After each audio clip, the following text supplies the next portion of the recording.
বিএনপির 15 বছর যাবৎ যে আন্দোলন করছিলাম তারই চূড়ান্ত একটি ফসল এই জুলাই এবং আগস্টে হয়েছে।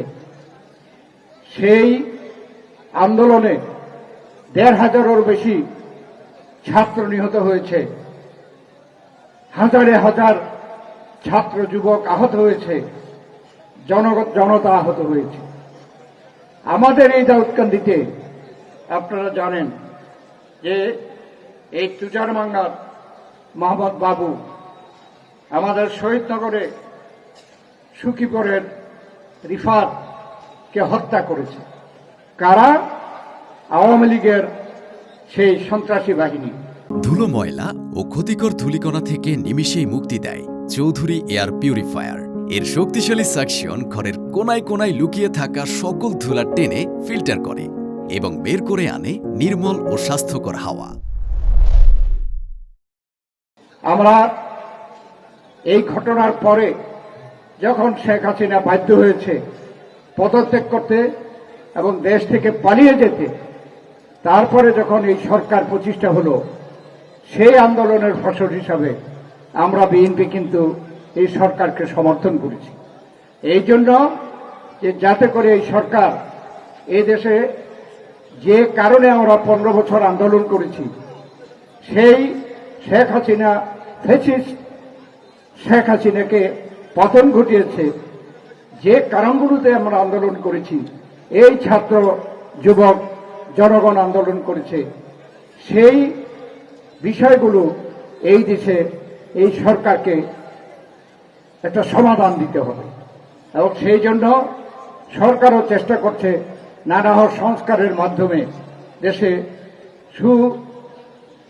সুনির্দিষ্ট যে দুর্নীতি হয়েছে, যে অন্যায় হয়েছে, তার বিরুদ্ধে ব্যবস্থা নিতে।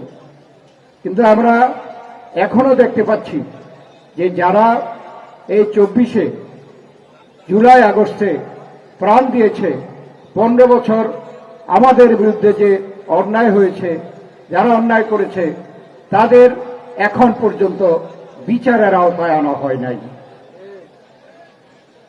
আপনারা দেখেছেন এই দাউদকান্দিতে 4 আগস্ট এবং 5 আগস্টে দুটি হত্যাকাণ্ড, দুটি আমাদের তরুণ ছোট ভাই জীবন দিয়েছে। তাদের আত্মীয় স্বজন মামলা করেছে, এখন পর্যন্ত মামলার গুরুত্বপূর্ণ আসামিরা গ্রেপ্তার হয় নাই। তাই আজকে বাংলাদেশে কিন্তু নানা ষড়যন্ত্র চলছে। এই ষড়যন্ত্রগুলো আপনারা দেখছেন, আমরা কিন্তু এগুলো আশা করিনি। যারা পতিত সরকার, যারা ফ্যাসিবাদ এবং স্বৈরাচার ছিল, তারা কিন্তু বিদেশে পালিয়ে গেছে, আর অনেকে বাংলাদেশে বিভিন্ন স্থানে পালিয়ে আছে। তারা আজকে ষড়যন্ত্র করে বাংলাদেশে অশান্তি সৃষ্টি করতে চায়। আমরা পরিষ্কারভাবে বলতে চাই যে বাংলাদেশে আমরা বিগত 15 বছর যাবৎ শান্তির জন্য এবং দেশে সুশৃঙ্খল পরিস্থিতি সৃষ্টি করার জন্য আমরা আন্দোলন করেছি। অতএব আজকে কোন রকমের ষড়যন্ত্র, কোন রকমের যে এই ফ্যাসিস্ট সরকারের যারা যেখানে আসুক, তারা যে কোনো রকমের ষড়যন্ত্র বা নানা রকমের চক্রান্ত করবে, আমরা বিএনপি, আমাদের অঙ্গ সংগঠন, এদেশের জনগণকে সঙ্গে নিয়ে আমরা এই সকল ষড়যন্ত্রকে মোকাবেলা করব। এটার জন্য আমাদেরকে সকলকে ঐক্যবদ্ধ হতে হবে।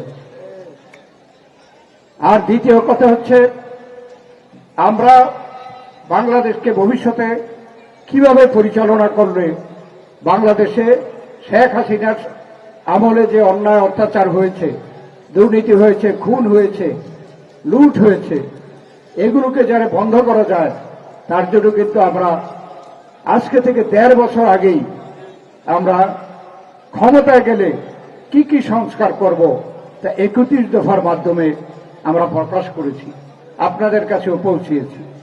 তাই আমরা কিন্তু প্রস্তুত যে কোনো সময় নির্বাচনের দিন তারিখ ঘোষণা করা হোক।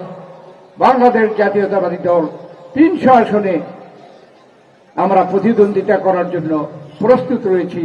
আপনারা জানেন 2018-তে একটি অত্যন্ত খারাপ পরিস্থিতিতে আমরা বাংলাদেশ জাতীয়তাবাদী দল নির্বাচনে গিয়েছিলাম এবং এই দাউদকান্দির জনগণ, বিএনপি অঙ্গ সংগঠনের নেতৃবৃন্দ সকল ষড়যন্ত্রকে মোকাবেলা করে এই ধানের শীষে আমাকে কিন্তু আপনারা নৌকা থেকে অনেক ভোট ব্যবধান আমাকে পাশ করিয়েছিলেন। শুধুমাত্র মেঘনায় যখন তারা বুঝতে পারল যে দাউদকান্দি এত কিছুর পরেও আর দাউদকান্দি পারল না, তখন কিন্তু মেঘনার ভোট 4টার সময় যখন বাক্স বন্ধ হলো, তখন সেই বাক্সগুলো কুমিল্লা নিয়ে গেল।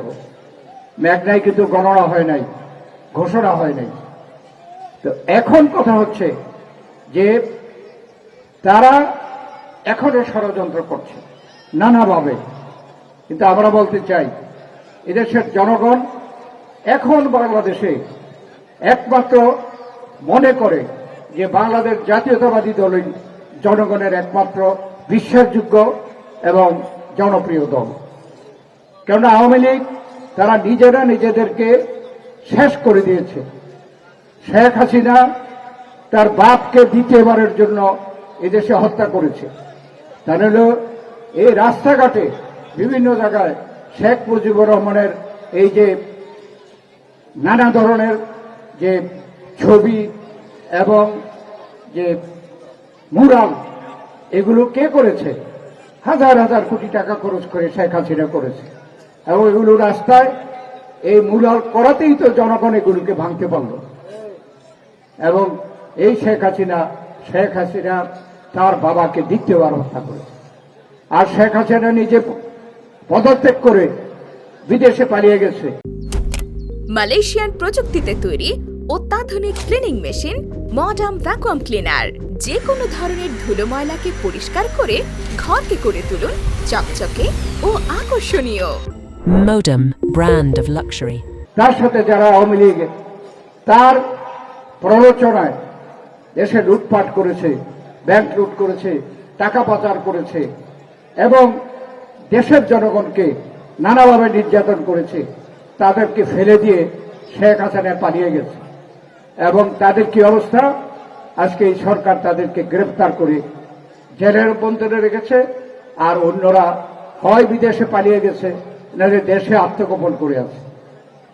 আমরা এর জন্য এই সরকারকে বলতে চাই, অনতিবিলম্বে তাদের বিরুদ্ধে ব্যবস্থা নেওয়া হোক। তা না হলে তারা বাংলাদেশে নানা রকমের ষড়যন্ত্র করতে চেষ্টা করবে এবং সেটা এই সরকারের জন্য, বাংলাদেশের জনগণের জন্য কল্যাণকর হবে না। এই লক্ষ্যে আমরা জাতীয় ঐক্য সৃষ্টি করার জন্য আহ্বান জানিয়েছি। এই যে সরকার নিরপেক্ষ অন্তর্বর্তীকালীন সরকার, তাদের সাথে আমরা কথা বলেছি যে এই ষড়যন্ত্রের বিরুদ্ধে ঐক্যবদ্ধ থাকার জন্য, দেশে একটি শান্তিপূর্ণ পরিস্থিতি সৃষ্টির জন্য আমরা সকলে ঐক্যবদ্ধ হব। আমরা সেই ঐক্যের জন্য এখনো আমরা সকলকে আহ্বান জানাই।